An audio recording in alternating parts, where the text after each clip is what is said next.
এই ভাইয়ের নাকের ভিতরে অনেক বড় একটি পলিপ। এই পলিপের কারণে, টার্বিনেটের কারণে ওনার মাথা ব্যথা করতো, সর্দি লেগেই থাকতো। তো আজকে আমরা ওনাকে ইনশাল্লাহ ট্রিটমেন্ট দিব এই পলিপ। আসসালামু আলাইকুম রহমতুল্লাহি ওয়া বারাকাতুহু। প্রিয় রোগীবৃন্দ, দেখেন আমাদের সামনে আমাদের একজন পেশেন্ট বসা।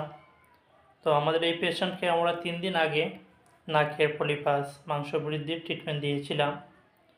তো আমরা হজরতের কাছ থেকে জেনে নিব আমাদের ট্রিটমেন্ট নেওয়ার আগে ওনার কী কী সমস্যা হতো। আসসালামু আলাইকুম।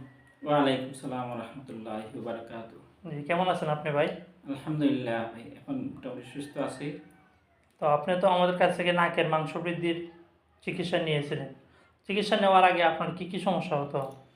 চিকিৎসা নেওয়ার আগে আমার শরীরে জ্বর থাকতো, আর শ্বাস ফেলাইতে পারতাম না, শ্বাস ফেলাইতে কষ্ট হইতো, তেলাওয়াত করতে অনেক কষ্ট হইতো।